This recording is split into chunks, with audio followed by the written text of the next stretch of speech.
You are not arriving at that job to fit in or to make friends or for people to like you. You are bringing all of that with you. And one of the best ways to do that is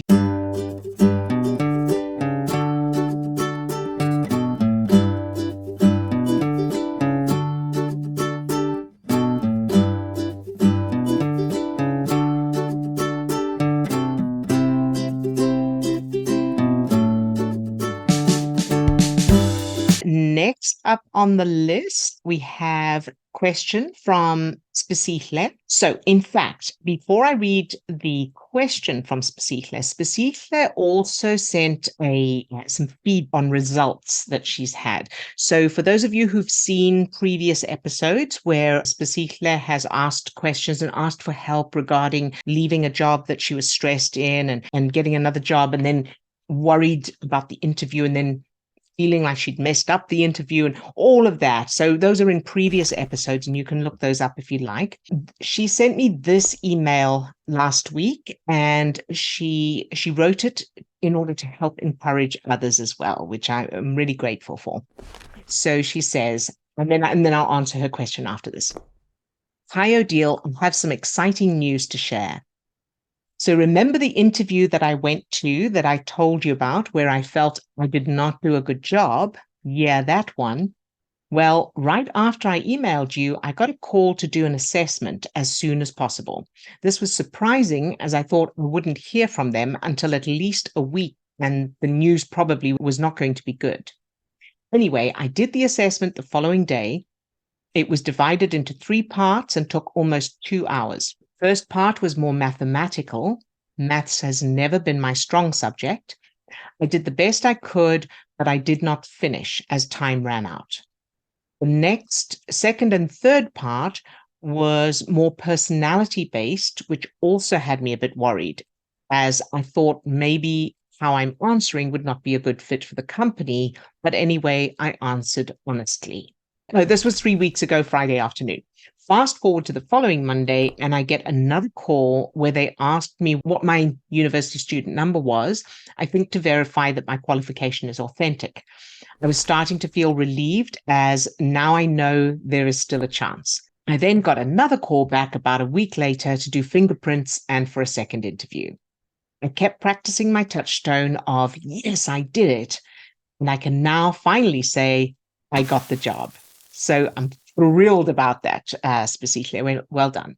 She continues, I wanted to share this, and you are more than welcome to share it with the rest of the group to encourage anyway to keep going, even when you do not think you are making changes, because some changes may be so automatic or small that you do not even notice them.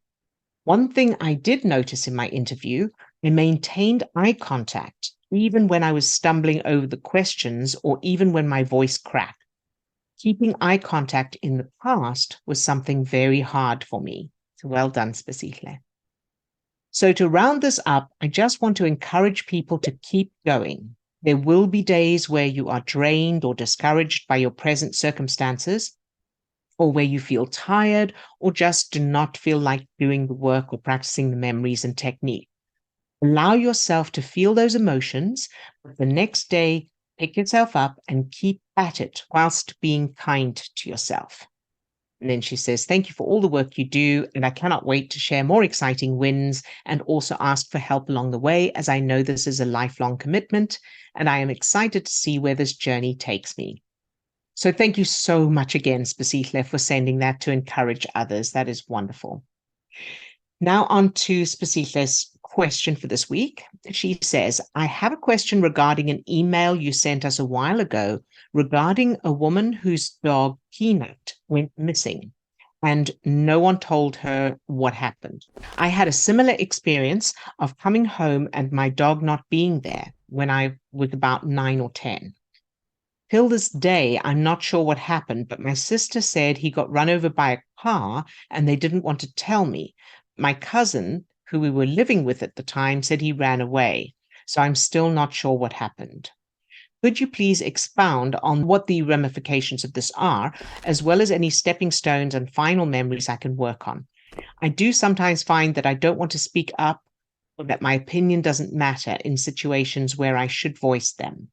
I'm starting a new job at a huge company on Friday, and I don't want to feel lost or small, as well as not feel intimidated or insignificant in this new job where people have made friends, etc.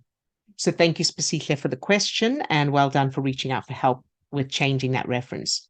So I want to look at the possibility of other references there as well, but let's go with the memories of your dog first. So I'd create stepping stone memories. The first one where everything happened the way it did, but your parents were sensitive and handled it in the way they should have. So they're very supportive, they're kind and affectionate and ask you how you're feeling.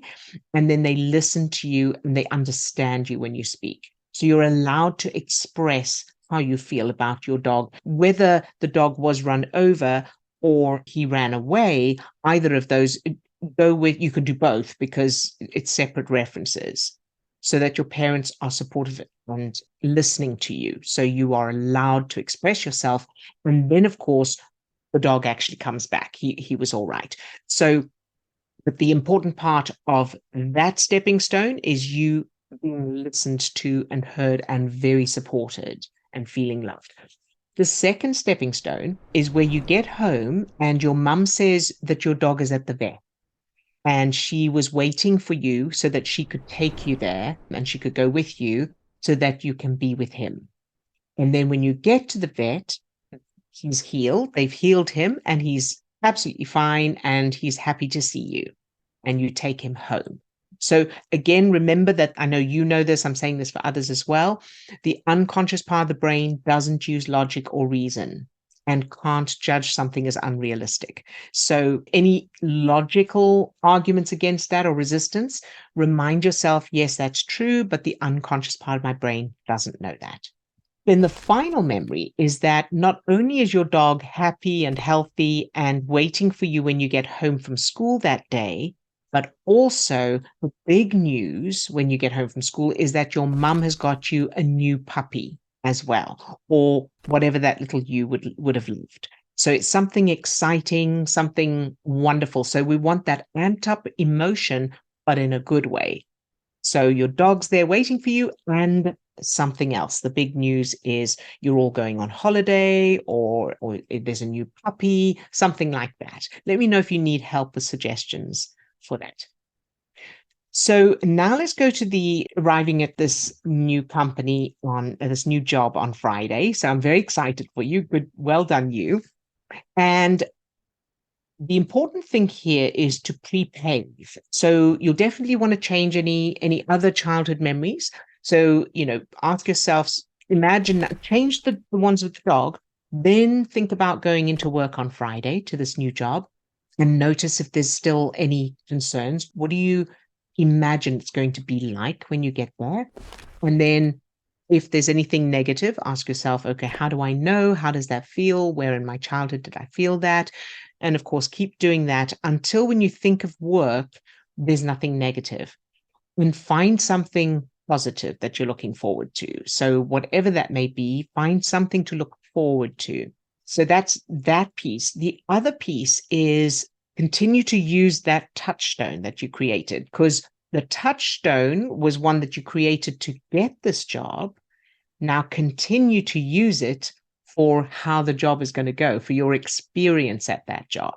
So whenever you find yourself thinking, I'm going to feel lost or small, answer it with that touchstone. And then if you feel like I'm going to be intimidated or insignificant, again, answer with that touchstone. Yes, I did it. Okay.